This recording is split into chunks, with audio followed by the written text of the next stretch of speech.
Good morning student. आपने सेनापति कवि क्या है सेनापति कवि का परिचय पढ़ा और उसके बाद में ऋतु वर्णन में एक बसंत ऋतु का वर्णन पढ़ा। अब आगे की ऋतुएं हैं उनके बारे में हम पढ़ते हैं, क्योंकि ऋतुएं भारत में अनेक होती हैं, लेकिन फिर भी क्या है कि ऋतुओं को 6 ऋतुएं मानी गई जो 2-2 महीने की बताई गई हैं। तो देखो, इसमें वर्षा ऋतु ग्रीष्म ऋतु का वर्णन है। देखे क्षितिज अंबर जले चारों ओर। क्षितिज क्षितिज तक अंबर जलता रहता है, यानी आकाश है, तेज गर्मी के कारण जलता है। चारों ओर गर्मी गर्मी नजर आ रही है। तीन तरवर सब ही को रूप हर्यो है। उसने ग्रीष्म ऋतु का सबका रूप हर लिया। ग्रीष्म ऋतु आती है तो क्या होता है, पेड़ पौधे हैं, उन तरवर बने होते हैं पेड़ पौधे, इन सब की हरियाली छीन ली जाती है, सारे सूखे सूखे नजर आते हैं। महाझर लगे लागे ज्योति भादव की होती चले। जब भादव का महीना आता है तो उसमें महान झड़ी लगती है, यानी तेज वर्षा होती है। जलद पवन तन सेक मान्यो पर्यो है। जलद मानी बादल, पवन बादल है और हवा है। तन सेक मान्यो पर्यो, तन यानी शरीर को सेक करके चले गए हो तेज गर्मी के कारण। दारुण दरनी तरे नदी सुख पावे सब। दारुण भयानक जो गर्मी है वो नजर आती है, एकदम गर्मी होती है जो कष्ट पहुंचाने वाली होती है। दारुण तरनी तो कष्टदायक या काठ की तरनी मानी नाव भी होता है और तरनी मानी सूर्य भी होता है। तरे नदी सुख पावे सब, सभी क्या करते हैं, नदी में ठंडे ठंडे जल में तैरना चाहते हैं और सुख प्राप्त करना चाहते हैं। सीरी सब घन छाया चाइबो चित धर्यो।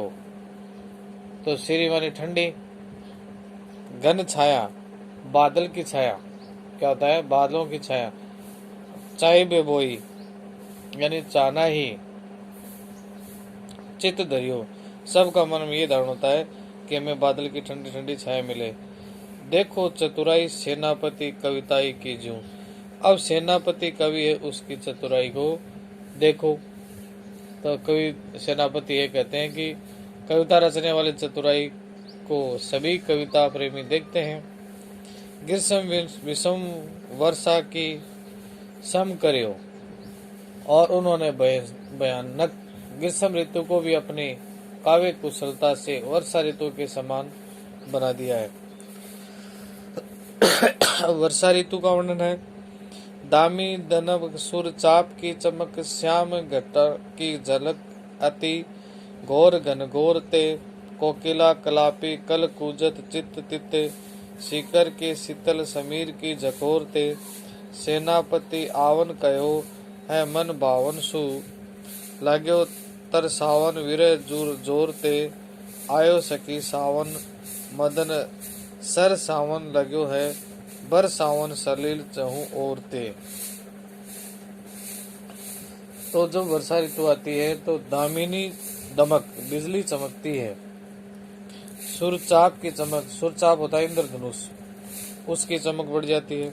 श्याम तो बादलों में क्या होता है, बिजली चमकती है और इंद्रधनुष की चमक बढ़ जाती है। घटा की झमक अति घनघोर, घटाएं भयानक है रूप से गर्जना करती हैं और नजर आती हैं। कोकिला कोयल, कोकिला माने क्या होता है, कोयल। कलापी मानी मोर, कोयल और मोर। कल कुंजत चित्त, कल कुंजन करते हैं इधर उधर। तो क्या है, कोयल और मोर है वो सुंदर आवाज में कूकने लगते हैं। शिकर के शीतल, शिकर मानी होता है ठंडी बूंदे, क्या होता है, ठंडी बूंदे या जल की बूंदे। शीतल मन ठंडी, समीर मन हवा की झकझोर, तो ठंडी हवा चलती है, यानी वर्षा बिंदु के साथ में स्पर्श पाकर हवा के कोहरे की शीतल हो जाती है, झकझोर करने वाली ठंडी हवा चलती है। सेनापति आवन कहो, तो सेनापति आकर के कहता है कि मन भावन सु लाग्यो तर सावन विरह जोर जोर ते। सेनापति वर्णन करते हुए कहता है, वह नायिका या कोई गोपिका कहती है कि ऐसे समय मुझे मन को अच्छे लगने वाले प्रियतम के आने के लिए कहा था। मुझे विरह का जवार जोर से तड़फा रहा है। विरह जो जोर से आयो सखी सावन मदन सर सावन। तो क्या बताया गया है, सखी सावन है या वर्षा ऋतु है कि आने से कामदेव की सरसता मन में बढ़ रही है। लगो बरसावन सलील चहु और चारों ओर सावन जोरदार वर्षा करने लगा है, यानी पानी जोर से बरसने लगा है। तो इस प्रकार इसमें प्रकृति चित्रण है, प्रकृति का सुंदर चित्रण किया गया है, जिसमें उसे एक नायिका के विरह के उद्दीपन की बात भी बताई है और सब चित्र है वो दृश्य बिंब है। अनुप्रास अलंकार का प्रयोग भी इसमें किया गया है। इसके आगे एक पैराग्राफ और है। शीत को प्रबल सेनापति को पी चढ़ो दल। शीत ऋतु यानी एकदम भयंकर सर्दी होती है, उसका वर्णन है। शीत को प्रबल चढ़ो, भयानक सर्दी है। कई सेनापति कहते हैं शिशिर ऋतु में अधिक सर्दी बढ़ जाती है। और निबल अनल, निबल मानी कमजोर, अनल मानी आग है, वो भी कमजोर हो जाती है। गयो सूर्य सियराई के, और सूर्य है वो भी क्या है, ठंडा हो जाता है। हिम के समीर बर्फीली हवा, तेज बरसे विषम तीर। बर्फीली हवा आती है तो ऐसा लगता है कि भयानक कोई तीर बरस रहे हो। रही है गरम भोन कोनन को जाई के। रही है गरम, ढूंढ रही है, यानी गरम भवन भवन, कोनन यानी कोने के में जाके, यानी कोने के अंदर हम जाकर के बैठ जाए। तो यानी शीत ऋतु में या बर्फीली हवा इतनी तेज चलती है कि जैसे पहने तीर बरस रहे हो, और गर्म हवा भवनों के भीतर कोनों में जाकर छिप गई हो। ऐसे लगता है कि गर्म हवाएं कोनों में छिप गई, है ही नहीं है। धूप नैन बहे, लोग आगी पर गिरे रहे। धूम नैन बहे, धूम मानी धुआं, नैन बहे, नैन धुएं से आंखें बहने लग जाती हैं। लेकिन लोग आगी पर गिरे रहे, लोग आग पर अपने छाती झुकाए रहते हैं।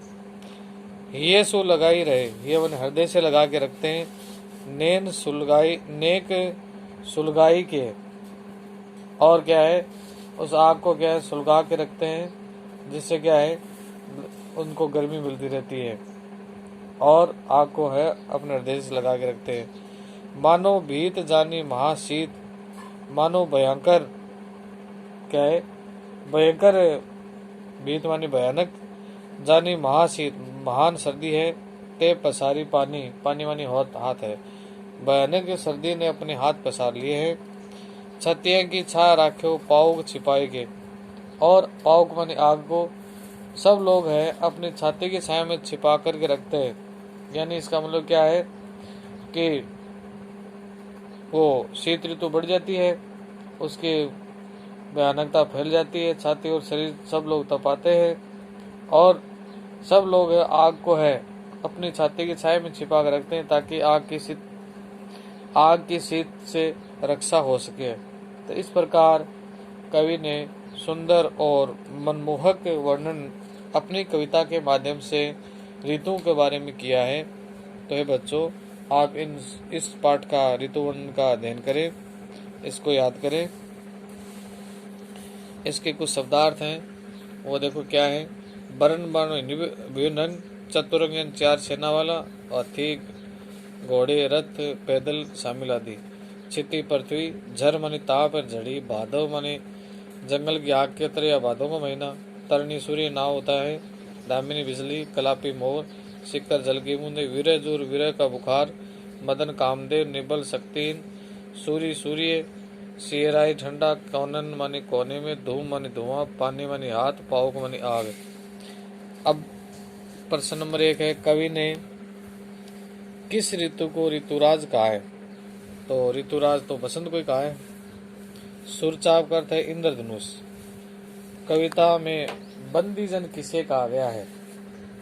तो कवि ने अपनी कविता के अंदर बंदीजन कहा है कोयल और भ्रमर को। प्रिय ने किस ऋतु में वापस आने के लिए प्रेसी को कहा है? प्रिय ने प्रेसी से वर्षा ऋतु में वापस आने के लिए कहा है।